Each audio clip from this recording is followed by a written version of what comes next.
আমি ঘুমোতে পারছি না, রোজ থাকছি জেগে। কেন তোর কথা রোজ ভাবি, রোজ ক্যানভাসে ছবি আঁকি, যে ছবির আগা পাঁচতলা শুধু তুই।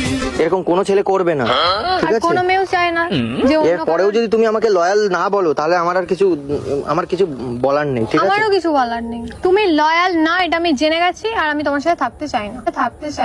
যা চলে তুই, ও সব ভুলে তুই। তুমি দেখো আমাকে ভুল বুঝছো, তুমি ইগনোর করছো প্রত্যেকটা দিন, আর তুমি রেগে যাচ্ছ। তুমি হয়ে না কাল নাগিন, তাহলে আমাকে আবার বাজাতে হবে বিন। বিন বাজিয়ে তোমায় ডাকি যে, তোমাকে ছাড়া আমার মরণ যে। এখন রাগ ভাঙানোর জন্য আমার বিনও বাজাতে হচ্ছে। তোমার জন্য কিভাবে রাগ ভাঙাতাম, কি করে রাগ এখানে ঝামেলা ঠিক করতে এসছো না বারবার আমাকে? দেখো তোমাদের ফালতু কথা শোনার মতো আমার আরে টাইম আরে উঠে যাচ্ছ কেন তুমি এরকম? না না না এরকম না